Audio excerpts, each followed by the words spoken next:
Vale, ahora vamos a ver otro de los entornos más importantes dentro de Unreal Engine, el editor de materiales.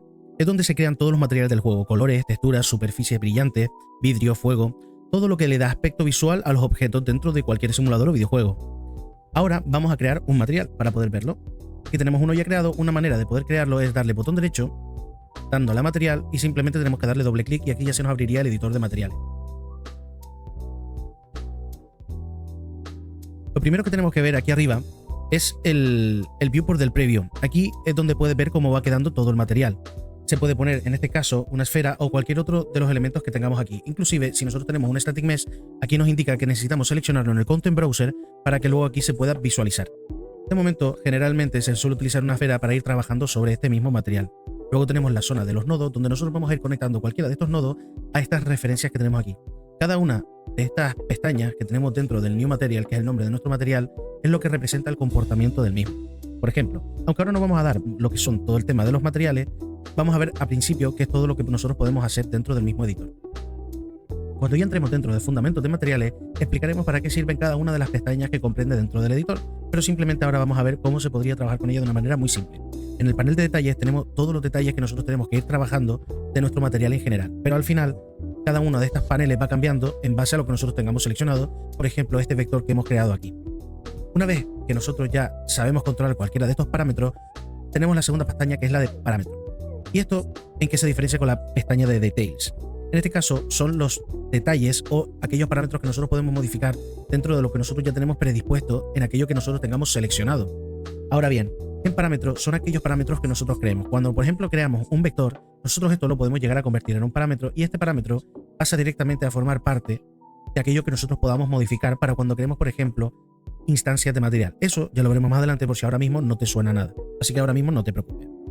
Y luego tenemos el Node Preview, que esto también lo veremos más adelante, ya no sé si en fundamentos, sino en clases intermedias, para ver un poco para qué sirve y cuál es toda su funcionalidad. Ahora mismo lo que vamos a ver es simplemente cómo se estructura y cómo funciona. Lo primero que tenemos que hacer es tener en cuenta que el base color ahora mismo no tiene ninguna información, al igual que ninguno de los otros componentes. La forma fácil de conectar es simplemente como en los blueprints, es conectar el parámetro que nosotros hemos hecho directamente a donde nosotros queremos colocarlo, y esto automáticamente cambia el color. Si ahora nosotros hacemos doble clic y cambiamos el color, este también va a ir adaptándose a lo que nosotros le hayamos dicho. Lo interesante de todo esto es que podemos seguir haciéndolo colocando otro tipo de parámetros, haciendo la utilización de shortcut. Aquí, ¿cómo he creado estos dos con un solo clic? Pues, si nosotros apretamos 3 y luego clic, se nos crea un parámetro de tipo vector. Si apretamos 1 y luego clic, se nos crea una constante, que es un parámetro de tipo float. Ahora mismo no nos vamos a hacer mucho hincapié en entender cada uno de estos, ni en todos los shortcuts, ni en todas las cosas que tienen que ver con materiales, porque eso ya está en el módulo directo de materiales. Esto simplemente para que veáis cómo se funciona y cómo se trabaja directamente con este entorno. Una vez que nosotros queramos, simplemente pues tenemos a lo mejor que conectar esto aquí y ya vemos cómo el material va cambiando a un material mucho más brillante. Y lo interesante de todo esto es que una vez que ya tenemos nuestro material, le tenemos que dar a aplicar y guardar, y ya nuestro material estaría listo para añadir solo a cualquier tipo de objeto.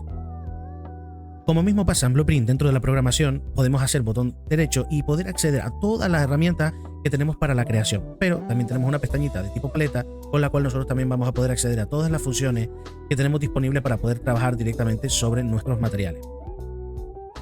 Dentro de los materiales tenemos ahora mismo los nodos más utilizados, que te lo voy a dejar en el material didáctico en un entorno interactivo para que ya directamente podáis copiarlo y pegarlo a vuestro entorno. Ahora mismo claramente esto no va a servir para nada, porque lo que sobre todo a mí me interesa es que entendáis un poco cuál es el flujo de trabajo dentro del mismo editor. Pero no vamos a hacer más nada, precisamente por el hecho de que esto requiere un estudio previo para entender qué significa cada una de las cosas que nosotros estamos haciendo aquí. Por esta clase ya es todo, y ahora en el siguiente vamos a ver lo que sería el entorno de trabajo dentro del sistema de Sequencer. Nos vemos en la siguiente clase. Hasta luego.